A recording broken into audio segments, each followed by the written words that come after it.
Swastiastu. Baik, pada hari ini tanggal 3 bulan 6 2024, saya Cenik Saring Penawisna Putri dengan NIM 2312121071 akan mempresentasikan hasil UAS perpajakan. Pembahasan hari ini yang pertama itu ada soal UAS, yang kedua ada jawaban soal, dan yang ketiga ada penutup. Untuk soal pertama itu PT Aksara merupakan salah satu pemegang saham PT Arjuna. Pada bulan April 2023, PT Arjuna membagikan dividen tunai sebesar 2.000 per lembar. PT Aksara memiliki saham sebanyak 5.000 per lembar. Hitunglah PPh pasal 23 atas dividen yang didapat oleh PT Aksara. Untuk jawaban soal nomor 1 yaitu diketahui pada bulan April 2023 PT Arjuna membagi dividen tunai sebesar 2.000 per lembar. PT Aksara memiliki saham sebesar 5.000 per lembar dan tarif PPh pasal 23 atas dividen adalah 15%. Ditanya, hitunglah PPh pasal 23 atas dividen PT Aksara. Hitung, total dividen sama dengan 5.000 dikali 2.000 sama dengan 10 juta. Untuk PPh pasal 23, rumusnya 15% dikali 10.000 sama dengan 1.500.000. Jadi PPh pasal 23 atas dividen yang diterima PT Aksara adalah sebesar 1.500.000. Soal yang kedua, pajak penghasilan yang terutang berdasarkan surat pemberitahuan tahunan pajak penghasilan tahun 2023 sebesar 65 juta. Dikurangi pajak penghasilan yang dipotong pemberi kerja pasal 21 sebesar 20 juta, pajak penghasilan yang dipungut oleh pihak lain pasal 22 sebesar 10 juta, pajak penghasilan yang dipotong oleh pihak lain pasal 23 sebesar 15 juta, dan kredit pajak penghasilan luar negeri pasal 24 sebesar 8 juta. Hitunglah PPh pasal 25 tahun 2022.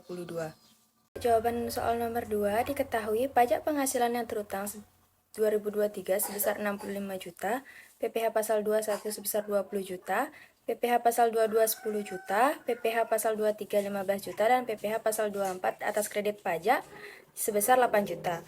Hitunglah PPh pasal 25 atas tahun 2022. Perhitungan, PPh terutang 2023 dikurang PPh pasal 21, pasal 22, 23, dan 24 atas kredit pajak, yang dimana 65 juta dikurang 20 juta dikurang 10 juta dikurang 15 juta dikurang 8 juta itu sebesar 12 juta. PPh pasal 25 yaitu 12 juta dibagi 12 bulan yang mendapatkan hasil sebesar 1 juta. Jadi PPh pasal 25 tahun 2022 adalah 1 juta. Untuk soal yang ketiga, yaitu penghasilan kena pajak Ibu Dewi tahun 2023 adalah sebesar 220 juta. Selain itu, dia juga memiliki kredit pajak PPh pasal 25 sebesar 4 juta dan PPh pasal 23 sebesar 8 juta. Ibu Dewi juga terdapat penyerahan barang kena pajak atau BKP kepada kemitraan sebesar 400 juta. Tarif pajak PPh pasal 22 sebesar 1,5%. Dari data tersebut, Ibu Dewi mengalami lebih bayar atau kurang bayar. Jika mengalami lebih bayar, hitunglah PPh pasal 28, sedangkan jika mengalami kurang bayar, hitunglah PPh pasal 29. Jawaban nomor 3 yaitu PKP Ibu Dewi 2023 sebesar 220 juta, kredit pajak PPh pasal 25 sebesar 4 juta, PPh pasal 23 sebesar 8 juta. Ibu Dewi mendapat BKP sebesar 400 juta. Tarif PPh pasal 22 sebesar 1,5%. Ditanya, dari data tersebut, Ibu Dewi mengalami lebih bayar atau kurang bayar? Jika mengalami lebih bayar, hitunglah PPh pasal 28, sedangkan jika mengalami kurang bayar, hitunglah PPh pasal 29. Jadi untuk berdasarkan tarif PPh pasal 17, 5% dikali 60 juta sama dengan 3 juta, 15% dikali 160 juta sama dengan 24 juta. Jadi totalnya itu sebesar 27 juta. Untuk mencari kredit pajak tahun 2023 adalah PPh pasal 22 ditambah PPh pasal 23 dan ditambah PPh pasal 25. 1,5% dikali 400 juta sama dengan 6 juta. 6 juta ditambah 8 juta ditambah 4 juta sama dengan 18 juta. Selisih antara 27 juta dikurang 18 juta sama dengan 9 juta, yang artinya di mana itu lebih bayar. Jadi, pajak yang harus dibayar adalah PPh pasal 28 sebesar 9 juta. Soal nomor 4, seorang pengusaha mengimpor barang kena pajak yang tergolong mewah dengan nilai impor sebesar 120 juta. Hitunglah PPN dan PPNBM jika diketahui tarif PPNBM adalah 20%. Jawaban nomor 4, diketahui pengusaha mengimpor barang mewah sebesar 120 juta, tarif PPN 11%, tarif PPNBM 20%.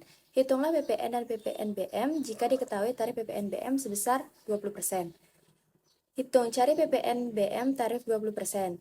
20% dikali 120 juta sama dengan 24 juta. Jadi PPNBM yang harus dibayar sebesar 24 juta.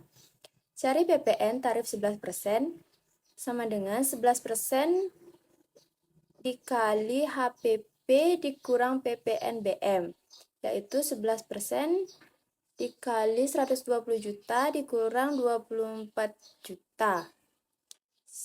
11% dikali 96 juta sama dengan 10.560.000 rupiah. Jadi jumlah PPN yang harus dibayar sebesar 10.560.000 rupiah. Jadi PPN dan PPNBM yang harus dibayar masing-masing adalah sebesar 10.560.000 rupiah dan 24 juta. Totalnya adalah sebesar 34.560.000 rupiah. Oke, sekian dari pemaparan jawaban UAS saya. Saya ucapkan terima kasih. Om Santi Santi Santi Om.